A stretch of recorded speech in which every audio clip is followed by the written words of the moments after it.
તમારે પોતાની હિંમત ઉપર તમારે ક્યારેક વિપક્ષને બોલવાનો મોકો આપવો જોઈએ. મેયર સાહેબ, તમારે પોતાની હિંમત દર્શાવવી જોઈએ. ખાલી પક્ષ કે ખોટો કરાય અને આપણે પક્ષો બધા રહ્યા ને આ પ્રજાના મેનેજરો છે, કોઈ માલિકો નથી. આપણે તમે હું બધા બેઠા છીએ, કર્મચારીઓ છીએ, આપણને પગાર આપે છે, પ્રજાના પૈસાનો પગાર આપણે લઈએ છીએ. એની ચર્ચા કરો ને, એની ચર્ચા આ બાબા ચાલુ કરીને બીજું આ કઈ ભગવતેન બારા વર્ષાભાઈ સાગઠિયાનો પ્રશ્ન લઈને આવ્યા હતા. હું મીડિયાની હાજરીમાં તમને કહું છું કે પૂછો એને કે આવ્યા હતા, પોતે હાજર રહ્યા હતા. બીજું પોતે હાજર રહ્યા હતા. આ બીજું કઈ જનરલ બોર્ડમાં આવવાનો જનરલ બોર્ડ સિવાય વિપક્ષના એક પણ સભ્ય પક્ષની ધરાવતા નથી. વર્ષાભાઈ કાઢવાની આમાં આયા બોર્ડમાં ખબર જ નથી પડતી, તમે કેમાં જુઓ? આ બોર્ડમાં જવાબ દે છે માનનીય કમિશનર શ્રીને એ કહે છે અને આ કેસેટની વાત કરો. તમે રાજકોટની પ્રજાને તમે ક્ષેત્રો કોઈ વાળું નથી કાઢી મૂકો. પાછળ અલા પણ કઈ ખડા વગર શું બોલો ભાઈ?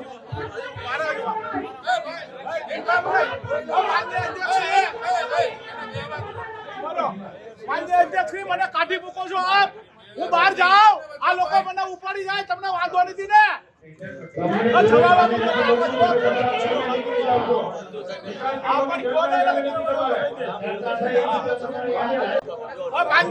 મને કાઢી મૂકો છો તો હું જાઉં.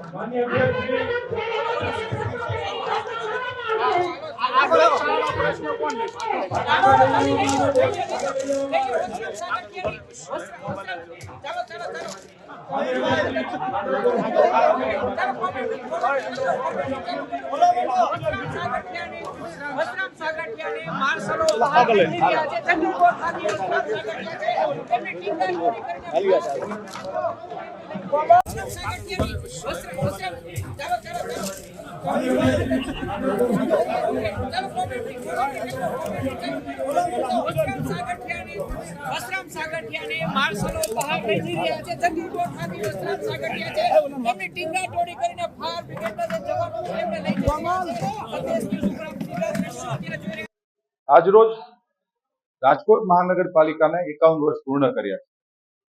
આજે જ્યારે રાજકોટ મહાનગરપાલિકા 52 વર્ષમાં જ્યારે પ્રવેશ કરી રહ્યું છે, ખૂબ પવિત્ર દિવસ હતો. રાજકોટ મ્યુનિસિપલ કોર્પોરેશન મેં જે કીધું એમ 52મા વર્ષમાં પ્રવેશ હતો અને રાજકોટ મ્યુનિસિપલ કોર્પોરેશનનું દર 2 મહિને બોલાતું આજે જનરલ બોર્ડ આજે બેઠક હતી. જીપીએમસી એક્ટ મુજબ જ્યારે બોર્ડનું એજન્ડા બહાર પડે ત્યારે દરેક સભ્યશ્રી પ્રશ્ન પૂછવા માટે સેક્રેટરીને પ્રશ્ન આપતા હોય છે. આ પ્રશ્નમાં ડ્રો થતો હોય છે, સંપૂર્ણપણે પારદર્શિકતા મુજબ ડ્રો થતો હોય. જ્યારે ભારતીય જનતા પાર્ટીના સભ્યશ્રી મગનભાઈ સોરઠિયાનો પહેલો પ્રશ્ન હતો, અમૃતનો અને સ્વર્ણિમની ગ્રાન્ટનો ખૂબ સારો પ્રશ્ન હતો કે કેન્દ્રમાંથી પૈસા આવે છે, કયા કયા વિભાગમાં કેટલા રૂપિયા વપરાય છે. આ પ્રશ્નનો જવાબ જ્યારે ચાલુ હતો ત્યારે ભૂતકાળમાં જ્યારે કોંગ્રેસના સભ્યનો પણ જ્યારે પહેલો ક્રમ આવ્યો ત્યારે ભારતીય જનતા પાર્ટીના એક પણ સભ્ય બોલતા નથી વચ્ચે, કારણ કે આ બોર્ડ વિકાસ કામોનું બોર્ડ છે. પરંતુ માત્ર 2 મહિને એક વખત કોંગ્રેસના સભ્યો આવે, વિપક્ષના સભ્યએ પ્રશ્નોત્તરીમાં પોતાનો પ્રશ્ન પણ નથી પૂછ્યો, પાછળથી આવીને સેક્રેટરીને પ્રશ્ન દઈ ગયા. 4 સભ્યો છે, એમાંથી 2 સભ્યો આજે હાજર હતા, 2 હાજર પણ નથી. એના પોતાના વોર્ડમાં મહાનગરપાલિકાના કેટલા કરોડના વિકાસના કામો ચાલે છે એને ખુદને ખબર નથી. માત્ર મીડિયાની હાઇલાઇટમાં રહેવું અને વ્યક્તિગત પ્રસિદ્ધિ કરવી એ યોગ્ય ન ગણી શકાય. માનનીય કમિશનરશ્રી, મેયરશ્રીની અધ્યક્ષસ્થાનમાં જ્યારે પ્રશ્નોનો જવાબ આપતા હતા, આ જવાબમાં એ રોડા નાખતા હતા એટલે ગેરબંધારણીય વાત થતી હતી. એટલે સભ્યશ્રીઓએ લાગણી વ્યક્ત કરી હતી. અમે સૌ માનનીય મેયરશ્રીને કીધું હતું કે વિપક્ષના સભ્યને જો રસ જ ન હોય તો એને બહાર તગેડી મૂકવામાં આવે અને માર્શલો એને બહાર મૂક્યા છે. કોઈ પણ ચૂંટાયેલા કોર્પોરેટરશ્રીને પ્રશ્ન પૂછવા માટેનું જ આ બોર્ડ હોય છે, પરંતુ પ્રશ્ન પૂછવાની પણ એક ગરિમા હોવી જોઈએ. અમે લોકો ના નથી પાડતા. કોઈ પણ પ્રશ્ન ભારતીય જનતા પાર્ટીના કોર્પોરેટરે 32 પ્રશ્નો પૂછ્યા હતા, કોંગ્રેસના સભ્યોના 2 પ્રશ્નો હતા. પૂછવા જોઈએ, હું તો એવું કહું છું એને પૂછવા જોઈએ, અમને મળવું જોઈએ, પરંતુ આવતા જ નથી અમારી પાસે. માત્ર મીડિયાની હાઇલાઇટ બનવું, પેપર ટાઈગર બનવું, ચેનલની અંદર આવવું અને પોતાની રાજનીતિ ચમકાવવાની વાત કરવી. એકચ્યુઅલી કોંગ્રેસને પ્રજાકીય કામોમાં રસ જ નથી.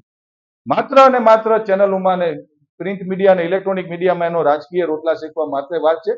હું આપના માધ્યમથી પણ કોંગ્રેસના સભ્યોને કહેવા માંગુ છું કે મારી સામે આવો, બેસો, રાજકોટના હિતની ને રાજકોટના સેવાની વાત કરો, અમે તમારી સાથે છીએ.